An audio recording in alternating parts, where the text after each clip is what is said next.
What is good, everybody? Welcome to Unfair Sports, our sooner or later podcast edition. We appreciate y'all pulling up. My apologies for the delay and the tardiness. Had my camera decide to stop working right before we got started. So we'll dive right into some great stuff. I got a special guest with me today. He's going to jump on in a second. And we'll do the darn thing, right? So we appreciate y'all pulling up. While you're here, hit that like, subscribe, and the bell notification. Show us some love. You already pulled up. You may as well go ahead and hit those pieces. If you are listening to the podcast version of this, please rate us, review us, and give us 5 stars. You don't think we deserve it?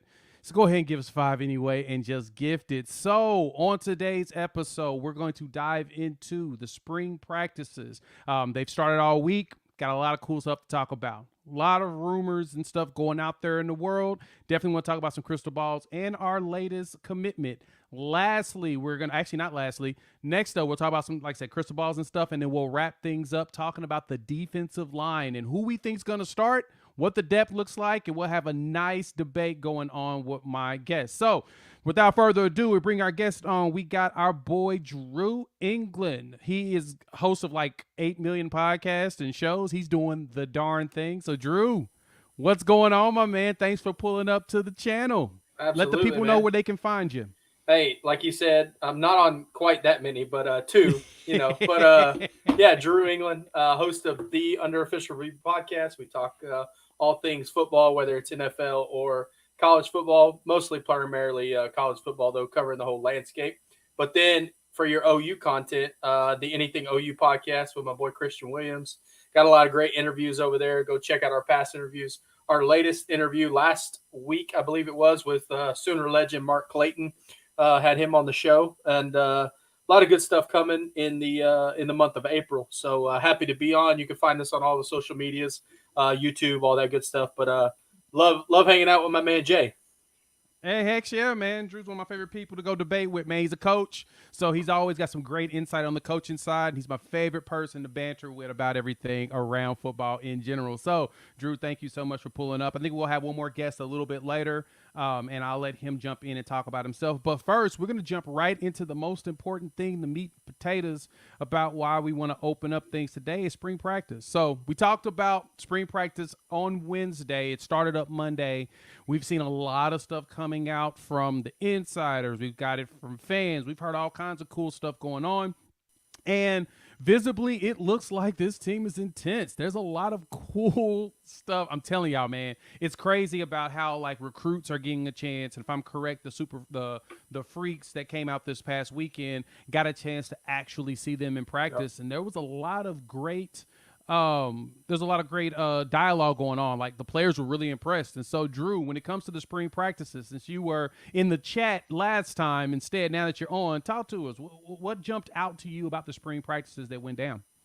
Yeah, well, first of all, I like the what the coaching staff and especially what BV's doing to let these guys see kind of hands-on what they're coming to be a part of if they choose to commit to Oklahoma, and they see the whole gambit. They don't get what he said, what they said. They get to see practice up close and personal. So first and foremost, love that concept, love that idea. Anytime you can get a recruit in and let him watch what's going on, it's better than anything you can talk up. So yeah, it's been fast paced, it's been physical, mm-hmm. It's been everything that we needed to be. Injuries so far have been good. Obviously, there's guys that are out because of previous injuries. But nothing to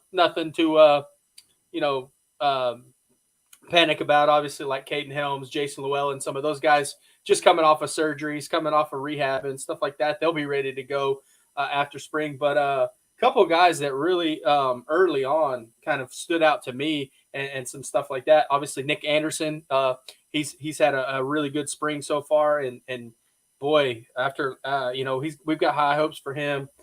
Big physical. Explosive receiver. Bunkley Shelton is another one who's had a good spring as well. And then a little under the radar one, that a local kid from Norman North, Chapman McCowan. He's done some cool stuff. I heard a lot of good things about him. A little bitty guy, 5'5", 163, but just a couple guys that I throw out there. And obviously, everybody wants to talk about the quarterbacks the deep running back room that we have and stuff like that. And then, obviously we'll get to the D line here in a little bit, but yeah, those are just some ones that have kind of stood out from talking to some people and from seeing some stuff. Those three guys, a lot to be excited about. And then obviously there's a whole lot of guys that we could be excited about as well too. So. Oh, yeah, the list is long on when it comes to the prospects and just the practices themselves and what's going on. Like you mentioned Chapman, when I did a video on him coming over to Oklahoma, I saw him running track and just saw how swole he was to be as small as he is. It's like, dude, dude's legit and he's fast. And so he made me think about Gavin Freeman and how Gavin walked in, first game, first touch, gets a touchdown on a beautiful broken tackle spin, and he just runs it up the sideline.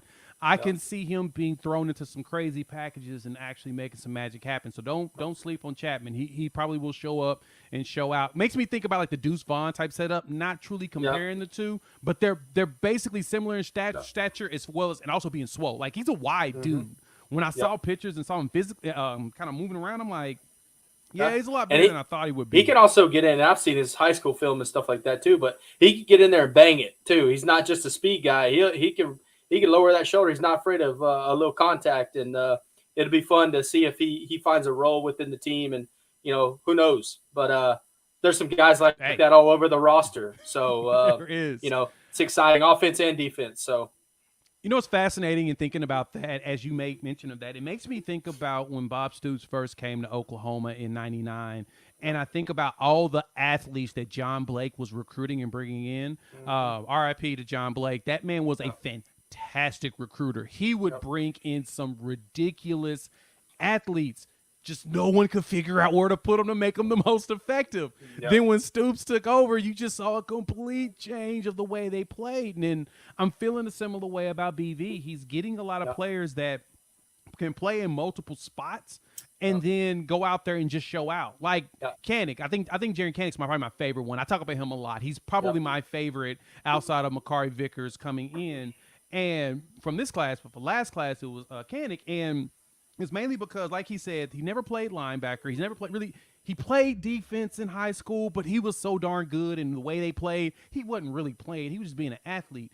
But going into a structured defense, he wasn't really ready, but he was really good at getting places very fast and trying to make an impact as much as possible. The only problem is that if you're not really used to the structure, you end up going to the wrong place really fast instead of just being really fast in general. And so it's cool seeing them bring in those type of players that are going to be ridiculous athletes and take and I guess the best way to say it is that they're going to walk out there with players and you're going to be like, I don't know where you belong, but you're going to go out there and do something. And they're going to start getting interceptions, forced fumbles, touchdowns. It's going to be just random stuff. You can be like, oh, didn't think you'd be that guy, but all right, we'll take you at that position. And going back to your point about Bob Stoops, and we asked, actually Mark was talking about this on our interview on the Anything OU podcast. And that was one thing he said. He goes, it didn't matter if you were a starter, whatever, you played special teams. He wanted the best people on the field. And I think that's a lot of what BV and the recipe that he's trying to use now and everything like that. And so you're going to see those guys like that pop up, making huge impacts all over the field. And I think with this year, you got so much depth now, and you're starting to build some of that quality depth that you're going to see some guys emerge that you're like, oh, who is that? Like, what number is he? Right. Like, I'm excited to see those guys. Obviously, we could talk about the guys that are coming back, returning, but the diamonds in the rough is what, as a coach, you always want to see that light bulb come on, and you're like, man, he's a go-getter. I agree. And we're going to introduce our other guests in just a moment. But one point I want to make to add to what you said, Drew, is you just got all of these just crazy athletes that, just like I said, come out of nowhere. And you're gonna see the depth. The depth is the crazy thing too, because you're gonna hear this from the national people, just like you hear it from us. Us fans that make YouTube channels and come and talk about the sports, and just because we love to hang out with a large audience of people, you hear us talk about it. We talk about the depth issues that we had this past season, and it's kind of weird. But then the national guys are really jumping on this, and all of them are pointing out the exact same thing we've all been saying, man. We had a massive turnover. Like, when you go back, look back at it, I think about 80% of the players that was a part of the last regime's recruiting class are gone. So you've got a small amount of players. You're going to replace a large amount. And now we've got 2 classes that did that. We got 2 classes along with PWOs, and I don't think people understand the importance of a good preferred walk-on class. They're critical to your development overall. They give you additional bodies to be able to work out. Jaden Rose had shoulder surgery, and he's been gone for basically his entire time here at OU. And I think he's going to be special when he can get on the field, but you can't play getting those quality reps from your scout team are tremendous. I mean, if you can get that rep and those reps in practice, that as much as you can see, that week and give you the closest look possible to a Saturday game, it goes beyond, and those guys are massively important to the team. Yeah, definitely. So, hey, let me go ahead and introduce our next guest. We got our boy Chris from the Horns Down podcast. Chris, let the people know where they can find you, give you your time, and then we'll dive more into the spring practices. Well, I'm sorry for the tardiness, guys. Drew, what's up, bro? It's been a minute. I ain't seen you in a while. What's up, man? We back together. I'm still here. We're here. Back at it, baby. The band is here. The band is here. But no, so hey, yo, look, Horns Down Podcast, YouTube, Spotify, Google Podcasts, Apple Podcasts, same old places that you can find us. Things are about to start ramping up. Obviously, spring game is coming. Hopefully, you guys got your tickets packed to Palace. Let's make it better than it was last year. Last year was a statement to the nation and let them know that OU is not going anywhere. This year is to let everybody know we're here. We're proud of this team. We feel good. We feel great. We're re-energized for this season. Let's get it. So, yeah, pack the Palace. Let's go. All right. Good stuff. I'm glad you mentioned that. And so, as y'all know, with the series that we've been doing these lives, just now getting into it, and they're going to get better every week, I promise you. We'll have another one on Wednesday because we're going to try to get every position in as far as depth goes before the spring game. And so this Wednesday will be offensive line. I will be out the Sunday afterwards, but the Wednesday after that, we'll start going into those skills positions. We're going to look at wide receivers. We're going to look at running backs. And the Sunday before spring game, we're going to talk about the quarterback position. So we'll go through all the depth. This week, of course, is defensive line. Don't worry. If you've got questions about the rosters and stuff, we are going to touch on every position. We've already done the secondary and the linebackers. And so this week, we're going to dive heavily into the defensive line. But besides that, Chris, spring game, man, spring practice, it's been this week. What's your thoughts? What has jumped out to you that you want to tell the people about? Man, I would say just I think the excitement around this team, and I think definitely the I guess how emphasized the defense is going to be. The emphasis is being placed on defense. I think a lot of players, I think we all saw that video, and we know, hey, it's kind of like a tongue-in-cheek video, but the one with Billy Bowman. But it makes you feel good because you feel like, okay, yeah, this is the second year in this system. Everything should be good. Some of the practice notes is that obviously you couldn't really tell too much because they weren't tackling, but the energy, spacing, different things like that you would want to see, it looks like the defense is there. We have a lot of talented players, guys. I mean, obviously everybody wants to talk about Peyton Bowen. Obviously, I want to talk about Key Lawrence and Billy Bowman, but also you're forgetting there's a guy in there that was highly recruited from JUCO, the Harrison kid. There's a lot of talent there at a lot of different positions. We're all going to talk about different positions as far as battles coming up soon. I mean, obviously you just said that, but one of the things I want to know is special teams. How are we going to attack special teams this year? Are you going to put your best players back there like a Farouk, like a guy like Billy Bowman, or are you going to go with somebody like Freeman? Right, you can have who honestly I think would fit that mold and could be a really good in a return game as well. I know some people may say Tawi Walker, but I see Tawi Walker being mostly kind of like a third down back, different things like that.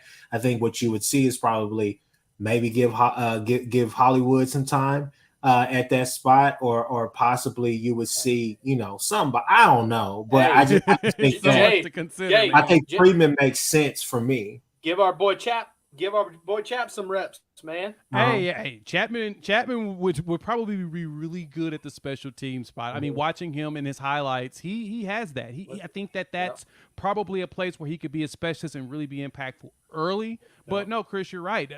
There's a lot of questions on the special team side, and I'm guessing that we'll probably get more answers on that once they actually solidify what the depth is really going to be. And I think the spring game will probably give us a little indication on that. And we'll talk, of course, all through the summer about who we're anticipating, and we'll be able to narrow a lot of that down as we go there. And so, all right, that's good stuff on the spring game. Let's talk some rumors and news and updates. And don't worry, y'all, I'm going to jump in the comments soon. We're going to definitely grab you all in so you can definitely participate in the conversation. But I want to talk about some of the recruiting news and updates that I've seen come down the line. So, of course, we saw our first 2024 commit in Jeremiah Newcomb out of Queen Creek, Arizona. The 5'11", 175-pound corner said, I'm here. You know what? I don't want to leave. This is home. I'm going ahead and commit. And I think the best thing that jumped out to me, if you all saw my video I put out this morning about it, reading the article and the interview he did, he said one thing that just made me say, this kid's different, and I see the players that BV's going after. He said, this was home for me. The only official visit I'm going to do this year is to Oklahoma. And so if you wonder why we don't have a whole bunch of kids that have committed yet, that is the reason why. Newcomb said that this is the only place he's going to go, so he's good. BV and staff, if the players have the desire to go to other schools, go see other places, which, like I mentioned, I would love to go to Happy Valley if that was me. So I need Oklahoma to figure that out for me now. Get a game up there so I have an excuse to go up there. But I would go these places just to see them because you're young. Some people don't get to travel like most. So it's cool to go check them out. But then when you're ready to commit and say, you know what, I'm not going to do any more visits, that's when they're going to come through. And so expect that from us, especially going through the summer. I'm guesstimating late July we'll see that. But outside of Newcomb, I'm going to get y'all's thoughts on him in a minute. We had a couple more crystal balls come down the line. We had, Jaden Hardy, safety out of Louisville, Texas. Looks like he's coming through. And a thing that jumped out to me about this crystal ball is that when the crystal ball got placed, he retweeted it on Twitter. When a player does that, that tells me that's like, yeah, I know. It's true. We're going to go ahead and confirm it for you all. And it's going to come down the line soon enough. So outside of that, man, what you guys think about our first commit? And I think it was Sean B., one of the commenters, made this comment, which was fantastic. How ironic is it that it was a defensive player as the first one in 2024? Drew, tell me your thoughts. Yeah, I mean, like you just said, I think you nailed it. Getting defensive players committed early because, I mean, there's no secret. We can get the offensive guys. We can get those elite receivers, quarterbacks, all that stuff. But to get 4-star, 5-star type talent, especially at the defensive back, stuff like that is huge. And it only builds to that. These guys start seeing other guys commit. They're like, oh, something's going on at Oklahoma. Let me go check this out. Let me change it up. Let me check it. Let me take an OV to Oklahoma. Let me just take an unofficial or whatever it is. And you start seeing guys, it's a chain reaction. It's like dominoes, man. It just all falls together. And so the more, and these guys want to play with each other, obviously, so it's huge. And yes, getting those guys, but obviously the ripple effect that it has on the rest of the top recruits in the country are huge as well. So yeah, awesome. Excited. I feel you on that. One thing, Chris, I was just going to go ahead and jump in here and say, one thing, early this morning, my uncle, he was in my ear about the kid. He was like, hey, watching this film, one thing that definitely sticks out is that he's not afraid to help in the run game. He will go in there and he will stick his nose in there and he will hit somebody. He said, I mentioned, I said, I haven't watched too much film on him, but it looks like this is the caliber athlete that you're needing to recruit at those key positions. And don't get me wrong, let's not get it confused. It's not like Riley and Grinch weren't able to get 4-star kids, but to get those 4-star kids that you really, are expecting. You were hopeful with Riley. You're expecting them to come in and do something with Venables and this coaching staff. So it's another big win. The biggest thing, it speaks volumes that he doesn't want to take another official visit. However, got to make sure that you keep that relationship fresh and keep him situated and up to date, or excuse me, updated with everything that's going on, to make sure you hold on, because you don't want him taking unofficials to everywhere else just trying to see. But at the same time, it's a look in the right direction, especially when you can go and get a kid like that from Arizona, Pac-12 country, that, honestly, a lot of schools I'm sure are going to pick up on him even more if they already have it. So to be able to go get him, it's like the me and Jay were talking about a couple weeks ago. Arizona just can't keep their own top prospects in the state. But ever. Hey, credit to, and I think not enough credit gets, Jay Valai is doing a heck of a job going out there, and there's other guys that he is after and probably going to get as well. But that Jay kid Valai, from New Jersey, yep, that DB from New Jersey is one that you're hearing a lot about. You're starting to hear a lot about as well. We've got some coaches that can flat out recruit, and you're going to start seeing it, like the domino effect all across, especially the defensive side. I think we're going to end up with a huge defensive class when it's all said and done. Drew, you made a great point about Jay Valai and how great he's recruiting. This is something that I've noticed too. Have you guys noticed that a lot of Jay Valai's players that he's bringing in are kids or former NFL players? I've been seeing that a lot. Like for example, Newcomb's dad, Bobby, was a quarterback / receiver / returner at Nebraska, and he spent a small stint in the NFL. I'm seeing a lot of these former NFL kids gravitate to Valai and then come here. It's fascinating to see that in the works. And honestly, man, if we can keep that going, I'm of course I'm all here for it. I love to see that we are showing some success in there. So let's jump in the comments real quick and see what the people have to say. I wanted to jump in and just say one last thing is that, I think that maybe he doesn't always have the right approach, I guess, coming from Alabama and Texas fans. But for us, it's hey, look, it's working. It's better than what we've had in the past. I'll say that for sure. Or it's just growth. He's just grown from being at those different places and have recognized what works and what doesn't. And like you said, it could be that it's better for Oklahoma to do it the way he does it, or like I said, it's growth. And I'm here for either one of them, because that's exactly what you need. Well, and just like the players, I think we said a lot about how they need to grow. They need to figure out each other. The chemistry with them needs to happen. It also needs to happen with the coaching staff. And I think they all have figured out how to work together, how to recruit with each other. And it's a team. It's just like the players on the field. It is a teamwork all the time mentality, especially with the coaching staff. Hey, I might not be able to get this guy a receiver, but I know you have a relationship with them.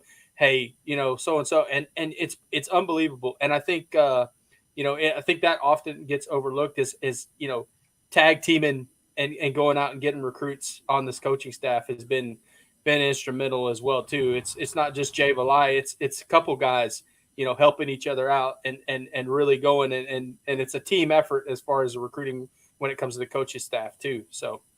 That's a great point, Drew. I've noticed that there's a lot of names in all those tweets these recruits are putting out from the coaching staff, and it seems like they are doing this as a unit effect instead of just individuals. Unless it's a player that one coach says, "I got this. He's mine. I desperately want him." But they're making it more team effort to make sure that we don't lose out on players that we accidentally drop the ball on because we're expecting one thing or another, which is a good point. All right, let's jump into this. Jeff Fellows asks, any ideas if Stone has set his commitment date? No, and I do not think he's going to set a commitment date until after the summer. To be absolutely honest, this is me as a fan speculating and seeing everything. I don't see him trying to commit until right before National Signing Day. Well, early signing day in December. I think he's an early enrollee type. And I think he's going to probably try to get his grades and stuff together to come in early. But I don't see him committing and having a commitment date until December. That's just me. I think he's going to take all his visits and enjoy his time. What y'all think? Now I'm not setting off any alarm bells here, guys.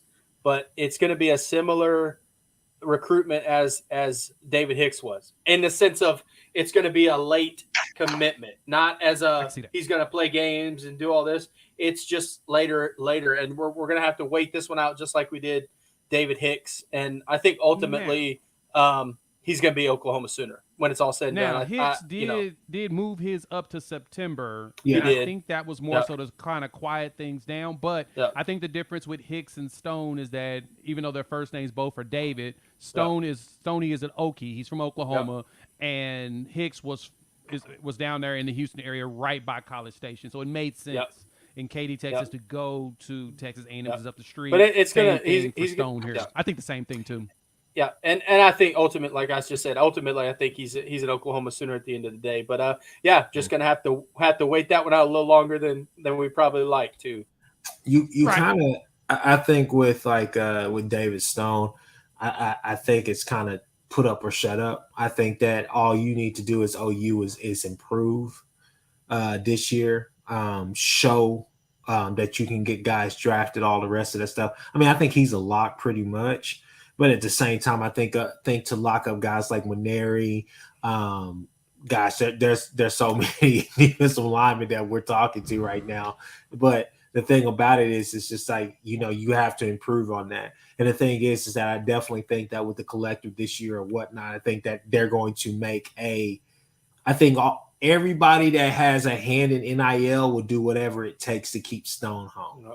Yeah, no, I agree. Especially we're watching Gerald McCoy right now. Yeah. He's literally pitching him every day saying, let me go do this. And at some point, I'm just waiting for BV and him to say, you know what, Gerald, go do your thing. Go help us with some of these recruits. We'll find a way to make you an analyst or something to bring you on staff so you can do it. And like Chris said, is a good point. But there's a lot of good defensive talent in this group. I know one guy that a lot of people are maybe not.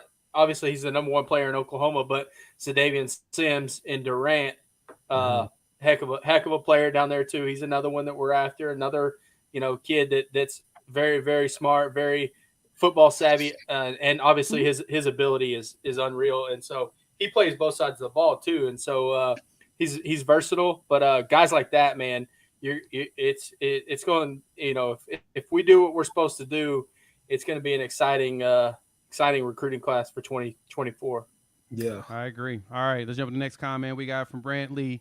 This is my second time going to the spring game. I've never been interested in spring games until BV came this time, and I've been a fan since I was a kid in the 90s. I agree. They have brought a renewed excitement here. And to be honest, I do believe, thank you for the comment, I do believe that when it comes to the spring game, and this is just my thoughts, just in Oklahoma in general, is that with the last regime, we were kind of spoiled. And so people were just kind of like, meh, not really much. We're gonna have an 11-win season. We'll just figure out how far we go from there. And we've just been waiting for the defense to finally get fixed. And I think bringing in this new regime, and just like you said, Chris, we've got so many defensive players that we're recruiting. Like, it's the list. Every class seems like it's more defensive focused than offense with this regime so far. And to be honest, I appreciate that because that's what helps you match up against the Bamas and the Georgias and the Ohio States of the world when you want to go further. Clemson, that's what you need, and I feel that. And so, and also the depth of these classes and how much bigger they are.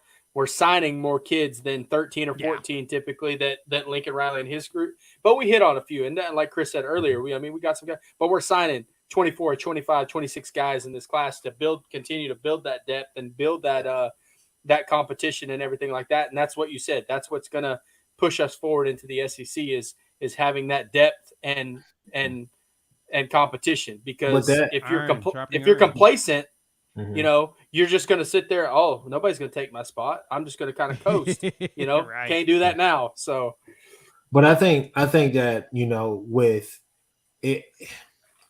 We were running on fumes because we were the Lincoln Riley thing just really exhausted us coming off that last offseason. And the thing about it is that, I'm not even trying to bash on that last regime, but when is the last time that you saw OU stack talent on both sides of the ball? Mm-hmm. I'm not just talking about having a Woody Washington pop out this year and then you're like, oh my gosh, yeah, he's going to be good. And then you have, Ronnie Perkins, you got guys like that, but you don't have anybody behind them. They go out, and obviously you saw that. And to be honest with you, going back to that season, that 2020 season especially, I really feel like if we would have had Ronnie Perkins and Ramondre Stevenson, season probably would have, or at least Kennedy Brooks, season would have been a whole lot different. Okay, 17. those first two All games we for need is sure. defense in 17, and we would have won the title that year. Yes. That was the perfect year. That was But that, or yeah. just let the Heisman Trophy winner cook. uh-huh. I mean, sometimes you But I'm just just saying, let them do that. But what else? but I'm just saying that like But fair point. the Ronnie Perkins. I mean, like that was a huge hit, you know. But the thing Which about Heisman it was, Trophy winner?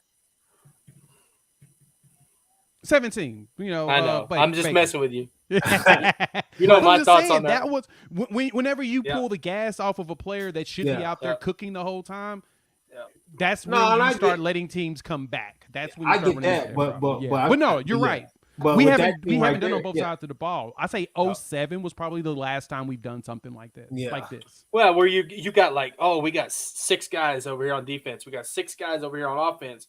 Man, we got a pretty good class. Yeah, it's been here and there sprinkled in, but yeah, not to the depth of like what Chris was talking about. And that's the only way to succeed is to build that depth and to build that competition day in and day out to where these guys have to come to work every single day and hey, your spot's on the line, So I mean, the thing about it is, it's just, like I said, you're hopeful with those players of the last regime. This regime here, you expect, you have an expectation of what they should be bringing to that side of the ball. And I mean, I know this year right here, not necessarily do or die, but it has to happen. I mean, it's a must. That's fair. That's a fair point. Appreciate you on that one, Chris. That makes sense. All right, let's move on. Got a couple more questions, couple more statements to take, and then we're gonna jump right into the Elite Freaks Day that pulled up. So, let me see. Jimmy make this statement. Fong said Nwaneri really liked his visit to Georgia. Should we be worried? I'm gonna tell you no, and I'm gonna say that very confidently. I really feel like this recruitment with Williams and Nwaneri is going to be similar to the one with PJ Adebayo. I do think that Williams will probably do these visits and enjoy himself, but I think Oklahoma sold him. I think Bates sold him on their track record, the way that we've done things, and then bringing in PJ from the area in which he's seen PJ before. He's seen PJ. He knows Caden Green. They played together. He's seen PJ play and seen PJ come here and be like, you know what? If I team up with him, probably be an elite book-in defensive line. I can see him enjoying the visits while at the same time saying, nah, Oklahoma's my spot. Chris, what you think about Nwaneri's visit to Georgia? Do you feel nervous about that? I mean, I don't necessarily feel nervous simply because we're this early in the process. I think the thing about it is, let's see him come back to campus again. Let's see how those visits go. Let's see how those conversations are going. Obviously, with Georgia, I think the thing is that Georgia is going to intrigue a lot of kids, especially on the defensive line, because you see what they're able to do and what they're able to produce in the league as well. So the whole thing is that, yeah, there's that fear, but at the same time, when you have a guy like Bates, when you have BV, these guys know how to produce NFL players as well. And the thing about it is, it wasn't all that long ago that they had the same amount of success that Georgia is having now at Clemson. So they all come from the same championship pedigree. This is not like us, going in there basically just trying to throw a penny in the wishing well, just saying, hey, I hope this is going on. No, these coaches are coming in and they're saying, hey, look, same thing they're telling you at Georgia is the same thing we're telling you here. We're trying to build this back up to where to the championship standard they used to be at. We're not talking about just Big 12 championships. We're talking about national championships, playoffs. And I think that one of the things that that OU has that is really that can set them apart is the fact that you could tell them, come be a part of this class and come be a part of the team that brings this number 8 here. Come and be a part of something and build this way or whatnot. You can go there and fall in line and just be another number. You come here, you could be a hero, you could be a legend, you could be this and that. And I'm not saying that we're on a drought, because yes, we have had those championship teams, but we haven't won a playoff game yet, plain and simple. And so, I mean, when you're just being realistic about it, as Drew would say, take off the fan hat, the fan lens, and all the rest of that. you do realize that, hey, look, we're what? I want to say 0-4 in the playoff games. Yeah, that's exactly what we are. We went like 3 years in a row. So I mean, and I think you kind of put that on these kids, not saying that you're putting pressure necessarily, but you put it on these kids and say, be the one to change that narrative. Be a part of something special and change that narrative. Drew, you going to Georgia, showing some excitement. What's your thoughts? Yeah, I mean, I'd be excited too if I got a visit to Georgia. I mean, let's be honest, it's Georgia, baby. Two-time national champs. I mean, I'd be excited too to go see the new facilities, all that stuff. Hey, eat it up, man. I love it. I love these kids going and getting these opportunities and stuff like that. But yeah, I think we're in a very good spot still with Williams Nwaneri and it's Todd Bates, all that, doing exactly what Chris said. And so, yeah, I'm not worried, but absolutely. Of course, he's going to have a good time at Georgia and other places he's visiting. He's a highly talented kid. He's going to be pulled by every big school in the country and, enjoy it, take the visits, do the vetting, do the process, and come on back to Norman, Exactly. And that's what you want. Great way of saying it. All right, two last comments I'm going to take, and then we're going to jump right into the next topic. Thank you, Mars, the greatest show. I appreciate the love. We're just trying to get better and better every week, man. That's where we're trying to grow and provide something that you all will enjoy on top of all the 8 other million OU pods out there. We're glad that you're willing to ride with us. So thank you so much for that. And lastly, Hank, you're right, man. Hey, man, there's something about the Happy Valley's whiteout games, man. I just want to go there for an OU game. They need to do that. Go white out. We not wear white that game, I guess. We would probably wear the crimson, but that will be a fun game to do. So I need Joe Castiglione to figure out a home and home with Penn State, like right meow, and then we can get our butts out there to a game. So quick housekeeping. Thank y'all for pulling up as usual. We've got about 112 people in here with about 31 likes. Hit that like, subscribe button real quick and show some love, or just hit the like button if you've already subscribed. We appreciate y'all pulling up as usual. Make sure you check out Chris over at the Horns Down Podcast. And then you've got Drew over here at the Anything OU Podcast, as well as the Under a Review Podcast. Go find them on the YouTubes. Got some great stuff. Got some great interviews that go down. Please show them some love or whatnot. If you're listening here on the podcast version, rate, review, and give us the 5 stars. So let's jump right into this one. Future Freaks was started this past weekend, guys. Friday, Saturday, Sunday. We've got players in town. I think they were leaving today, this morning and afternoon. The list is long, and I'm going to pull up this list for you all in just a second because it's a list. And I'm excited about the talent that has come into town. Now, keep in mind, majority of these kids are going to be 2025 players. And we're prepping. We're basically placing the seed, taking a look, getting a gander. And so I'm going to pull up this list, gents, and I want y'all to tell me what y'all think about what we've got pulling up here on there. Here's our 2024s that I was able to find. Thank you to the Sooner Wire over at USA Today. They chronicled a major list that I added with mine and picked out all the players that I missed out on, so it was perfect. Gave me just enough players to really talk through. Look at this list. Look at the players that you see on here from the 24 class. Who jumps out to you that you've been able to keep an eye on? If any. I'm going to go at the top of the list, offensive line. Continuing to build that Bill Bedenbaugh will get you paid. Segue because easily monster, big time. If we could land a kid like that, like in that 24 class that we've been talking about, and then obviously those defensive guys are easy to put out. Massey's the same way. I think he's underrated. He'll be a 4-star, I think, possibly, as he continues to move up. But easily, definitely is my choice because continuing to build depth on that offensive line and continuing to shore that up is, do what Bill Bedenbaugh does best. And he goes out and recruits these big physical athletic offensive linemen that can move people around. So 6'7", 300 pounds is Marquise Easley. Now, I didn't put height and weight on here because it was too many kids. I'll do that in another video when I talk through this. But no, 6'7", 270 pounds. It's like a Phil Lodeholt type of player. Big boy.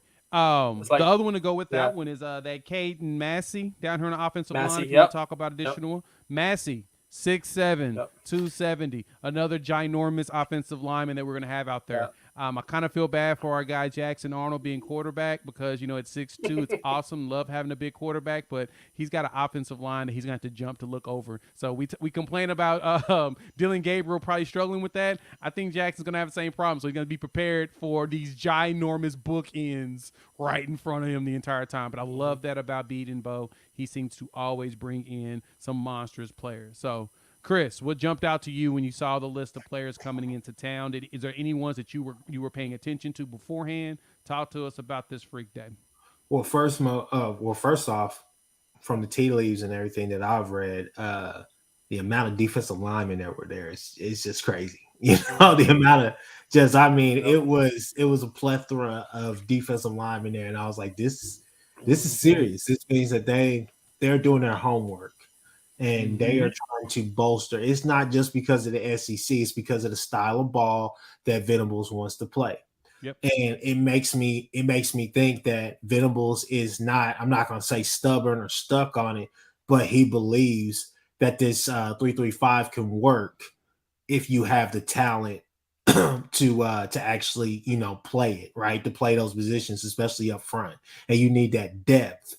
And so to see him with that placing emphasis on the defensive side of the ball like that, especially defensive line, it's definitely encouraging.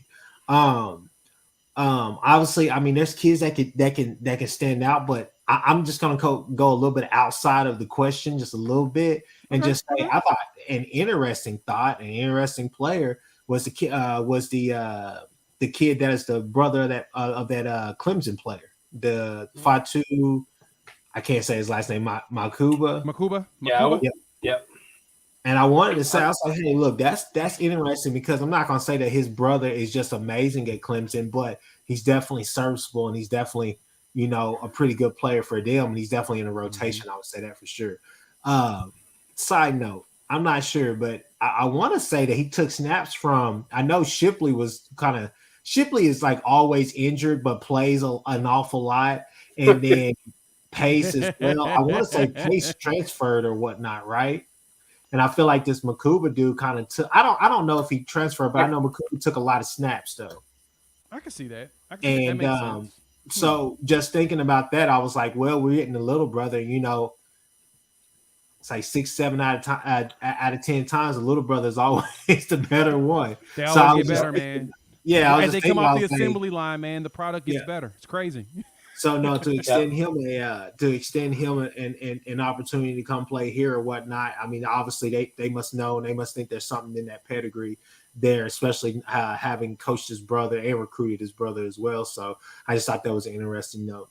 That's a good point. Yeah. That's a good point. I'm gonna jump into 25 and now my older brother would disagree about who's better, but you know, it's all I think good. every older sibling will disagree with that, but the numbers and the facts seem to back up all of that claim. The younger brothers, I'm here as for they it. get lower. I'm here for it. All right, here's the 25 list. Now this list, I broke it up in offense and defense, as you can see on the left, offense, right, defense, based upon whichever way you're viewing it, or if your eyes are crossed, different than mine, whatevs. But I put up, this is what Chris was talking about. A lot of defensive players. That 25 crew, oh my God, based upon the tweets that they posted they were going to be in town and all that, there was a ton of defensive players on that list from 25 that are in town. You've got your edges, your athletes. I mean, DBs, there's a lot of defensive lines, and we're not playing when it comes to how good we'll be on defense. So I'm going to let y'all go on who jumped out to you all. I'll let you go, Chris, and then Drew follow behind them. But there's one name that jumped out to me on this list that I think probably we should just go ahead and say is a done deal, is our guy Devon Mitchell, 5-star tight end, 2025. The expectation is he's going to reclassify to 2024 and come out a year early. I'm going to have to disagree with you here, Jay. I don't know if I'm sold. I'm not, man. Look, the problem is the kid is from Georgia, man. He lives in California. He played high school ball with Michael Hawkins. So if we get Hawkins on April 8th, which is Easter weekend, that he's expected to commit while his family's in town, I'm just saying, the rumor is that Mitchell wants to go play with Hawkins again. And if we get Hawkins on next 2 Saturdays from now, why wouldn't we get him? You know what I'm saying? Like, but the thing is, he's going to reclassify. That's the expectation. You're right. He was raised, I think they said 50-ish miles away from University of Georgia's campus in Athens. So he was in the northern Atlanta area. If he wants to play with Hawkins, man, I totally see him coming. Right now he's in Cali. So I'm just surprised that the Cali team got into it. But you're right. Georgia's still in the mix. I just think we win them. Hank made a great point just now. Todd Monken no longer at Georgia. We'll have to see what's going on. That's going to change some stuff for people. You're right. Monken is out. I mean, a lot of the staff changes does change the trajectory of how recruits even look at schools. Because, I mean, those coaches, the new coaches that come in, they're going to want their guys. Now, if you're a monster like Mitchell is, everybody wants you. I don't care who the coach is. We want you on the team because we'll figure out how to use you. But at the same time, they're still going to want guys that fix bets for them. So, Drew, outside, Chris, real quick, outside of that, what jumped out to you on the 25 class? I'm assuming it's probably all these edge players and linemen that are out there. Obviously, no, that's the big part. But, it skipped my mind seeing that they took that Reggie McNeil Jr. was there as well. And I'm just thinking that 25. Stole mine. I'm sorry. I know. You know what? I'm gonna let Drew have that. My only thing is just literally, damn, it's just different recruiting a quarterback every freaking year now. Like, it's weird, man. And maybe even double dipping in the same class. It's like, wait a minute, are we doing this? We're doing that competition, man. We're telling people that we want you to compete by competing. So I got so used to the whole one quarterback every year, every other year, that it kind of made me feel like, oh man, these kids are gonna decommit because I forget that, damn, that's what it's about in college. It's about competition and winning that job, winning that starter position and holding on to it. Like it's a thing, And so I just think that that's really fascinating, especially with how high they are on Sperry. That there's still other quarterbacks that they're thinking about. Yeah, that's true. That's true. And I wouldn't even be surprised if they haven't given up on probably the Van Buren thing or whatnot. I think that's something that you may still see pop up here down the road. So yeah, but Drew, I'll let you have that point. Go ahead. Yeah. I'm just saying, Drew, and I got one more afterwards. Go ahead. Yeah, obviously the name that sticks out to me just because of. I just remember those Texas A&M games against his dad and how athletic Reggie McNeil was and beat us down there at College Station one year. If he's anything like his dad, I mean, man, he's 4'4" guy. He's taller than his dad. So, he's got a good skill set. Anytime you get a junior, it's always intriguing because you're like, all right, the same point as older brother to younger brother it is to dad and son. So that always that's a name that intrigues me as well. And then Omari Robinson, 2025 safety, 4-star. Anytime you can build big, fast, physical safeties to add to your depth, always a good thing. So those DBs continuing to build that and so that's just couple names. Obviously, we could go down each name and talk about how talented they are, but couple names that really stood out to me. And anytime you get a junior, it's always like, all right, well, who's dad? Go put on the highlights of dad and see the comparison. So, right, and so. One more that jumped out to me though that I wanted to make mention of is Mikael Patterson McDonald. We all know him. He's a safety in sophomore. He's best friends with David Stone. So those that are asking questions about David Stone, great. Patterson McDonald pulled back up into town. He's a friend of mine's nephew. He's definitely excited about coming. If there's a school that he wants to go to Oklahoma. He wants to be here. And so keep your eyes out for that. McDonald, if he pulls up and we get him to go ahead and get Stoney to come, I could totally see him coming as a package deal and making it happen. Friends seem to win. Girlfriends are always undefeated, though, so remember that. So we need to make sure we find David Stone's girlfriend and tell her to come play basketball. Well, and those 2025 running backs also, when you got a guy like DeMarco Murray, never off the table. So, Yeah. DeMarco, we need to start talking heavily to this to the Carl Albert kid. We need to make sure that Oh, that he's Zay Robinson. yeah. I can provide you some news on that. He really liked where he's at with Oklahoma. Obviously, being a Carl Albert kid, knowing JD Reynolds, all those type of guys that have come out of there. His OU is very much on his radar. So, but yeah, I'm gonna get Zay on here soon. Me and him been talking about getting an interview together, but I want to wait until he gets more of his visits in. I want to hear about the visits. I want to hear about his whole. He had a great interview with JP. With JP and Trav, yeah, that was great kid. He did, and great kid. And so I'm stoked to see and really talk to him later in the cycle. And so I'm throwing up here lastly a couple of these 26 and 27 athletes and stuff. So these are some names for y'all to keep an eye on as fans. There's ones to pay attention to and take a gander at, because once they are here, should be excited about seeing these players coming around. You'll hear these names more and more probably down the line as we start to recruit in a couple of classes down. So, quick housekeeping real quick. Thank y'all for pulling up. We got 106 folks here in right now, and we're sitting at about 43 likes. Go ahead and hit that like button. Go ahead and hit that subscribe button if you're not subscribed, if you're new to the channel. Make sure you check out the other channels for our hosts for the day as well. We'll make sure to have them tell you where to find them at the end. But if you listen to the podcast version, give us those rate us review and give us those 5 stars, because you know that we deserve 5 stars just because you want to gift it to me. So, without further ado, one of the main reasons why we are here, we have one big reason to be up here on this show today. So we're going to talk about this defensive line, man. This is what I'm excited about the most. I'm stoked about talking about the positions as we prepare for the spring game. We're going to jump into the defensive line. And so, y'all know, I went and pulled the projected depth chart.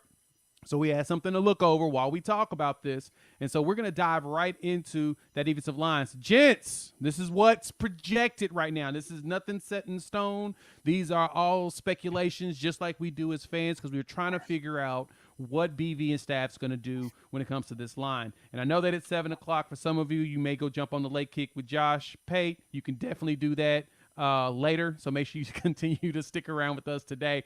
But looking at this defensive line, I'm looking at the projected starters. You've got Downs, Kelly, Coe, and Grimes. I know that there was some injury concerns with some players. We're not sure who's going to be prepared to be able to play in the spring game as well as going right into the season. But, just neither here nor there. So, Drew, talk to me. When you see this depth chart projected, who do you feel? Give me one switch out, just one this time, and I'm gonna let Chris do one, and then we're gonna rotate back around. Give me your first one. One switch out. I will go Jordan Kelly. Switch out with Jacob Lacey, or Laulu, depending on that. But those two guys could obviously Lacey coming over for Notre Dame is I think potentially going to have a big impact on the D line this year. That's a good one. I didn't think of it that way. Okay.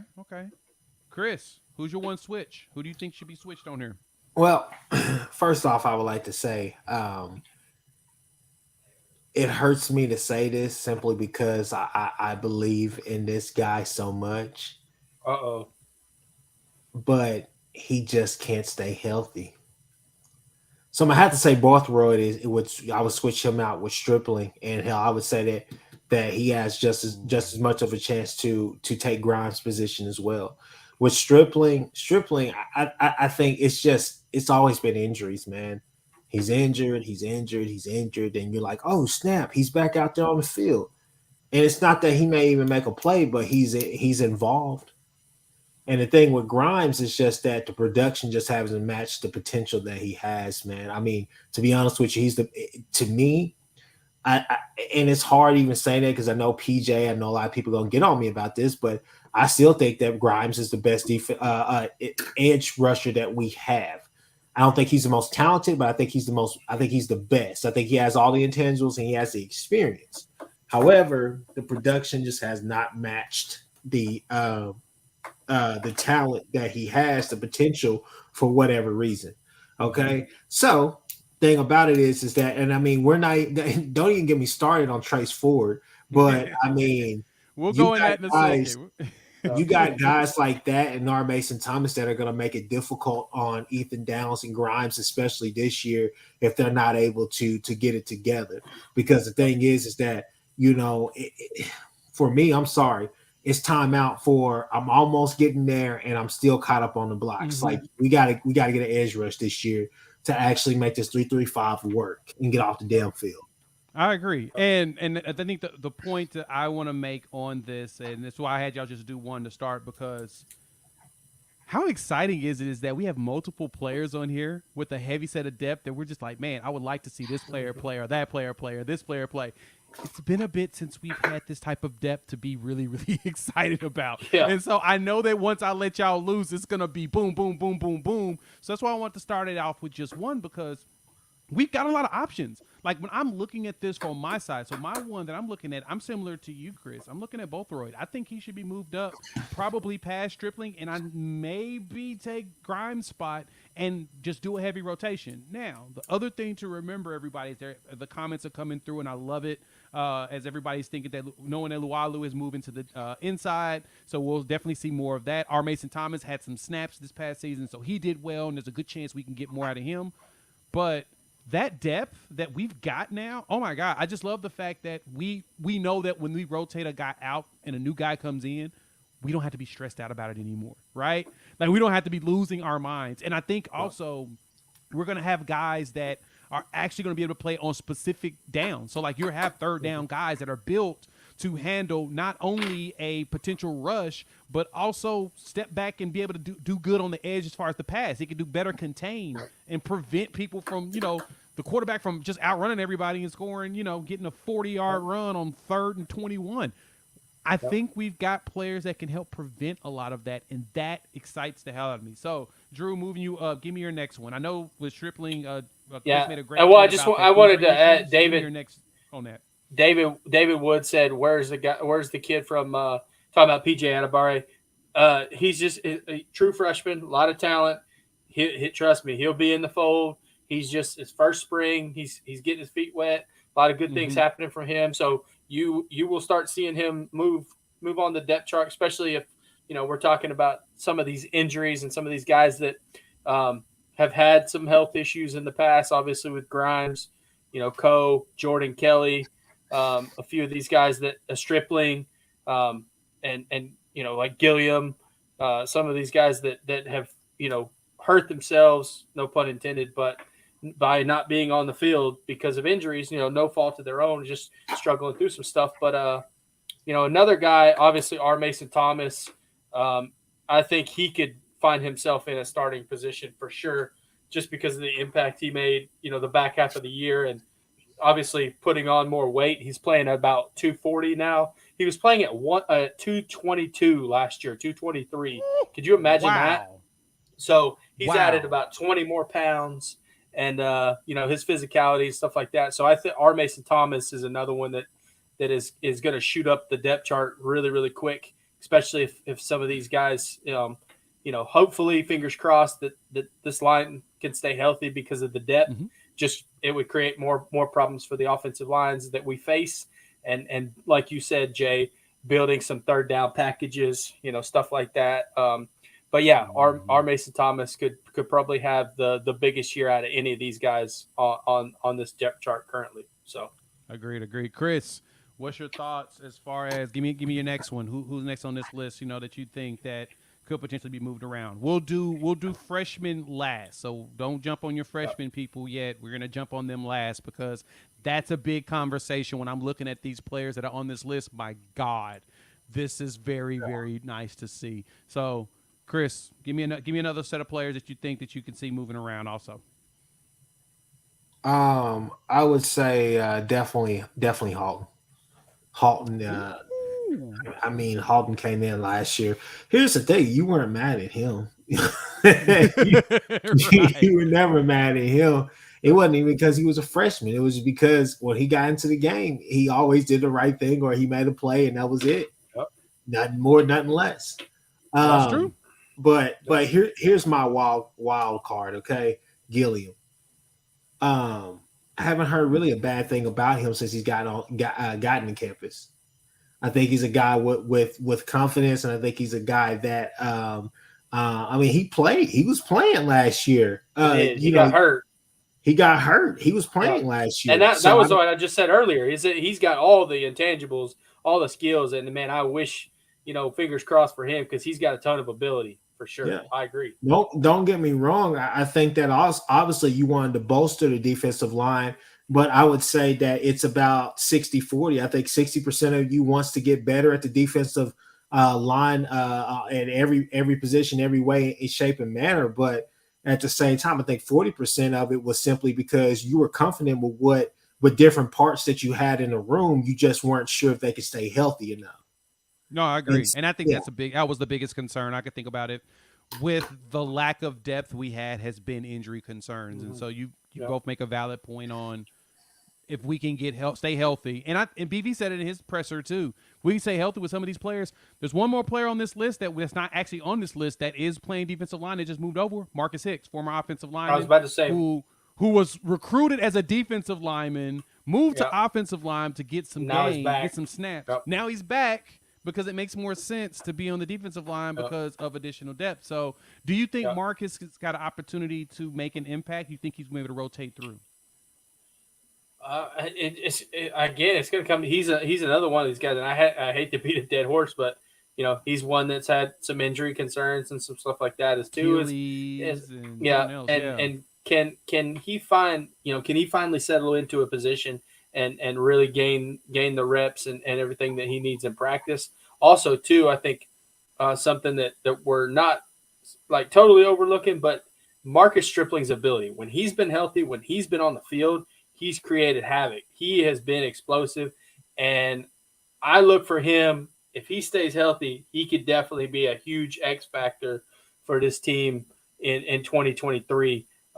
Because I love him. I love that kid, and since he stepped on campus, he's made some big plays in his career. Just hadn't been able to consistently put it together because of injuries and because of some other stuff too. But yeah, Marcus Stripling is another one that is definitely could be a huge X factor, and would love nothing more than to have his biggest year, his senior year. So he was one that jumped out to me last season, and I was hoping to have a huge impact this past season. Like before the season, when I looked at the positions, I was like, man, Mark Stripling, I think he's gonna have a big year. He's got a great opportunity for it. He's got all the intangibles. He's doing what he's supposed to do. But then what happens? Injuries get you, and sometimes that comes from fatigue. That comes from a lot of different things, and unfortunately it hit him at the end. So all right, let's wrap it up. Last thing, freshman, talk to me. What freshman do you think has a chance to steal it? I'm gonna go ahead and I'm gonna post them up here real quick. I'm gonna go ahead and we're gonna share my screen real quick, and I'm gonna share the players that we can. We're talking see. Freshmen as a whole. I'm talking about, or just D-line. D-line. We're talking only D-line today. Yeah, D-linemen that can walk up in here. You've got your PJ Adebayo, Derek LeBlanc, Ashton Champ Sanders, and then, of course, Taylor Wine, and then Marcus Strong coming out of Florida. Out of these players, who do you think has a chance to go in there and try and steal somebody's job? Of course, we know PJ Adebayo is probably that's obviously the easiest answer, but it's the easiest answer. The way that Derek LeBlanc has filled out a uniform early in spring practice, that kid looks like an absolute man-child. And coming from the state of Florida, playing the kind of talent that he's played against, I think he could come in there, especially if we have some guys that still are nabbed by the injury bug. Derek LeBlanc, and then another one to not overlook that could have a potential, your boy Strong down there at the bottom from Lake Butler. So those are just quick, big physical hands, and can rip and run. But yeah, those guys. I mean, you could just say all of the above, but yeah, those are a couple guys there that I like. I'm going to jump on here and say this right here. Obviously, I think early on, especially with winter workouts going into, this spring, Ashton Sanders, you heard a lot of good things about him.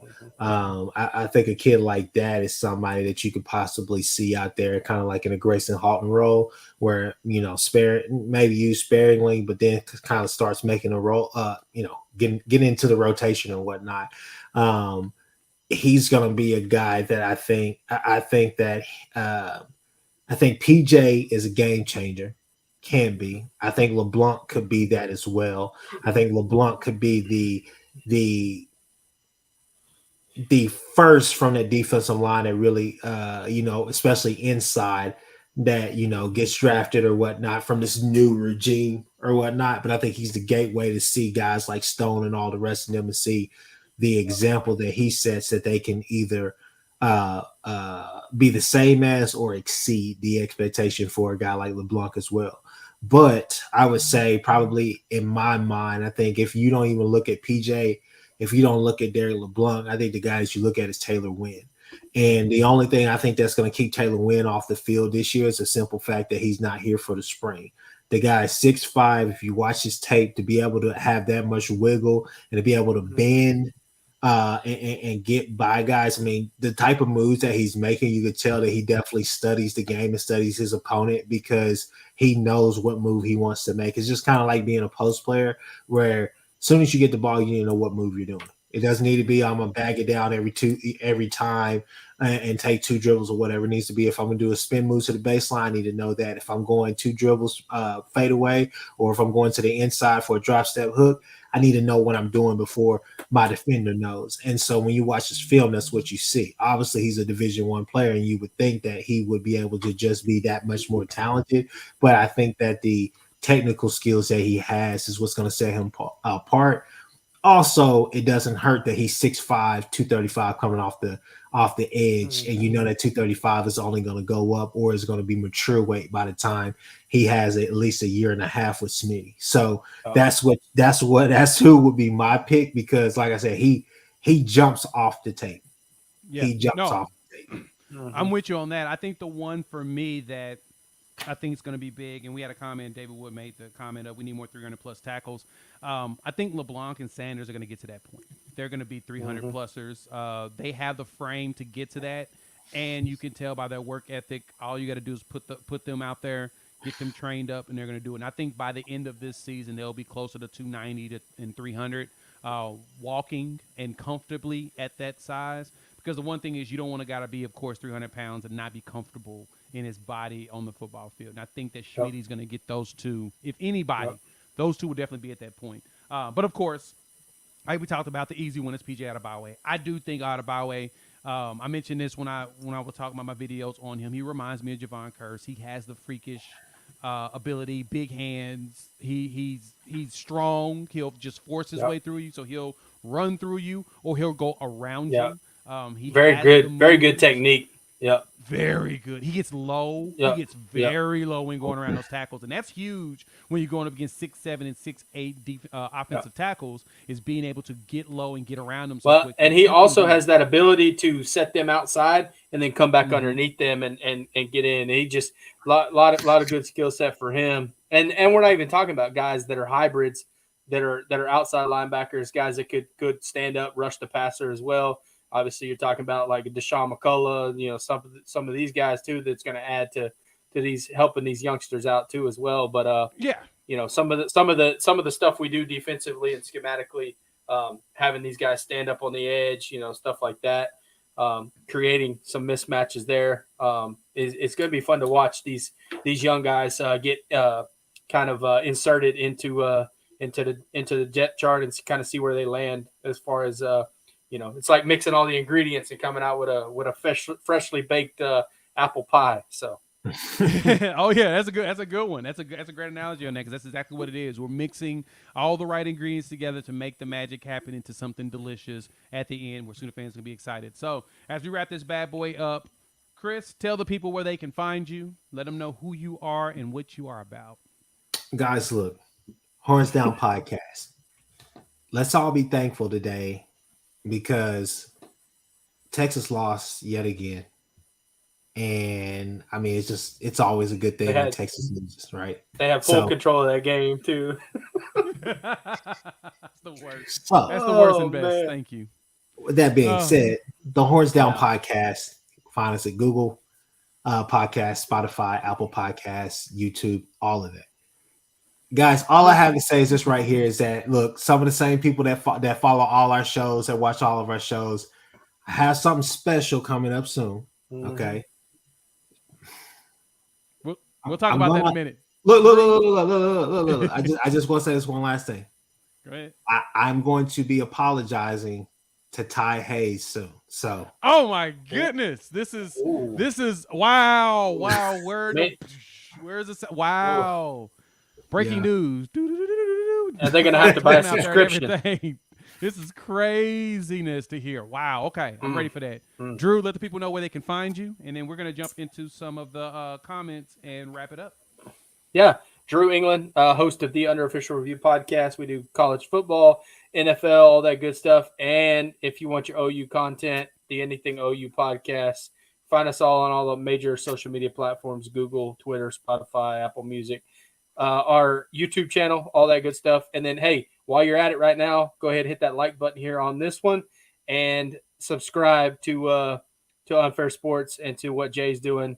A lot of great stuff he rolls out 24/7. I don't know if he ever sleeps, but he puts out the fire. So trying to. I appreciate it. So let's jump into some of these comments before we wrap things up and send everybody about their day. Kim asks points out a great thing that the players that BV goes after is different than the previous regime. 100%. We're getting a whole new caliber of athlete, and that is something that all of us should be excited about. On the crystal ball front and the recruiting front, this is a good one right here. Aaron Flowers is going to do his commitment on April 7th. There is speculation that Oklahoma is still in the lead, but the old regime is making headway. And so there's rumors that as much Flowers as it pains me to say, the Trojans are definitely a contender. Yeah, I hate to say it. Everywhere I've read, they're a contender. The last thing that I've seen, though, is that we're still in the lead, and so we'll cross our fingers and toes we pull them. But if not, we just got another crystal ball for another player. I'm going to talk about him in another video probably coming out tomorrow. Yeah, you'll start seeing some few commitments coming up in April, too, so be watching out for that, too, as well. So keep your eyes open.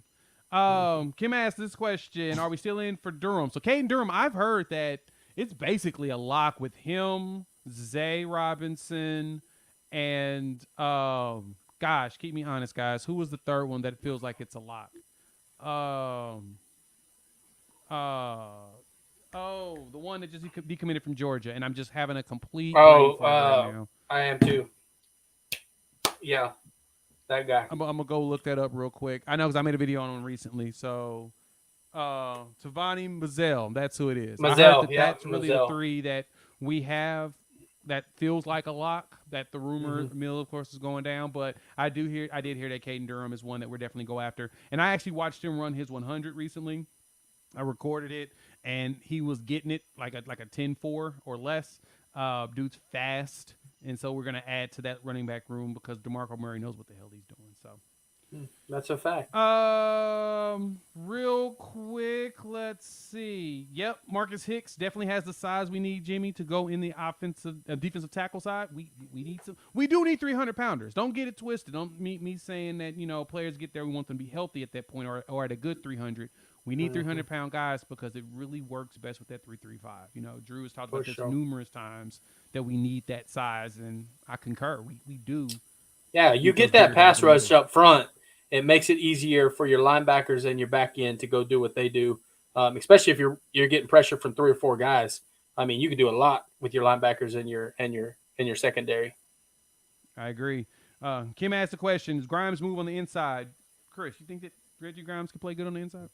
I do think that Grimes can play on the inside. I mean, Drew and I both talked about it. Right after the season was over with, that we thought that one of the two needed to move inside. We thought that it was Ethan that needed to move inside more than a Reggie Grimes. Reggie Grimes' problem is that his bend just isn't there. Like he he's getting home, but he can't finish the deal. And he gets pushed out of the play while on the other side you got go ahead. And I'm not saying some of these guys may move. It's just spring right now, so they're kind of maybe feeling them out through the spring and seeing how they do. And there could be some more shuffling on the D line. We and there might be, there's a good chance. I think that at times whenever you're running a traditional 4-down lineman, I think that Grimes could play because look, I know I'm making a lot of basketball analogies, but it's kind of like March Madness. Go ahead. It's kind of like guys at the 3. You see a lot of these 6'7", 6'8". You also see a lot of these 6'4", 6'5" wings that come into college that are used to scoring 30, 40 points a game in high school or whatnot. But the problem is that one, they may be too slow to guard guards out there on the perimeter or just perimeter players in general. And then 2, you may have another wing player that may be a little bit shorter, but is just as good. And the thing is, you want to put all your best players out there. So with that being said, when you go to football, there's a guy like Grimes who may possibly, at least at the collegiate level, be a tweener. Yeah. And so moving him inside sometimes may not actually be the worst idea because it gives him less space to have to work with, but he can also use his twitchiness and his quickness and his athletic ability to actually be better than we just came up with a new position, a stretch 3 technique. Exactly. Yeah. There you go. So stretch 3 technique. I wouldn't mind moving him inside, not permanently, but I think that it would help. It would benefit him to be able to stretch do 3. Yeah, stretch 3. Stretch 3 technique. Sold on that name. Hey, Drew, we're gonna patent that. We're gonna use that moving forward with every video. The stretch 3. Copyright. It's a Ricky Bobby Inc. There we go, baby. There we go. Hank has this question. He can see Halton and R. Mason Thomas starting by that Texas game. I definitely could see R. Mason Thomas, for sure. But both of these guys, if they continue to do what they do and they have the uptick that they did at the end of last season, they will definitely be in the rotation and getting a lot of snaps. I will say that, whether it's you're rolling out there first or whatnot, but these two will see the field an awful lot in 2023. I have no doubt. Yeah, I can totally agree with you on that one. I do see them getting a lot of PT. I'm just hoping that we're healthy when that PT comes in. And just to give them just rotational time to, just keep it 3-man deep all the time. If we can do that, oh my goodness, I can see something. And like we talked about, packages. We have particular packages where particular players have shown that they play best with each other. Mm-hmm. Oh my God, that would be amazing to see. R. Mason Thomas could be another stretch 3 technique as well. So that's a fair point. He could be a stretch 3 technique. That is good. David asked about Wake Forest in Bothroyd. I think Bothroyd will be hardcore in the mix, as Kim points this out. For sure. Especially with that playing experience. My favorite, the video I put out about him. A lot of snaps. Short I put out, the short I put out of him tackling the quarterback and the running back at the same time is still one of my favorites I've seen in college football. I expect to hopefully see a lot of that too. Anytime you get a guy like that who has had good quality snaps at the Division I level, Power 5 level, definitely that was a good get for Oklahoma.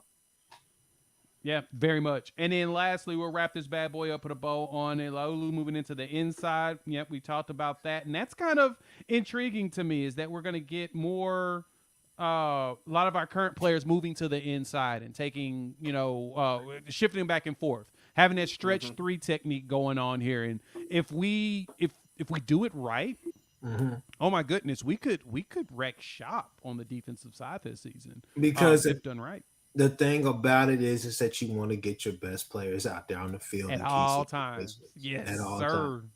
It's not a thing. It's not a slight against a Kelly who played his ass off last year. It's not a slight against against Isaiah Coe. Excuse me. But what it is just saying situationally, this is the best position, and we know that if we're talking about situational football, we struggled with that mighty heavily last year. We really did. We really did. And that's what we need to do. Better situational ball. So Thank y'all for pulling up here to Unfair Sports, the Sooner or Later podcast edition. We appreciate all the love and support. Thank y'all for hopping in the comments, everybody that pulled up. Please hit that like and subscribe button while you're here. Make sure you go like and subscribe my other host channels as well. Show them some love. Follow us on social media. Please, if you're listening to the podcast edition, rate us, review us, give us 5 stars. You don't think we deserve it, just go ahead and give us 5 anyway. And with that, we will chop it up with y'all probably in another day or two. So, peace.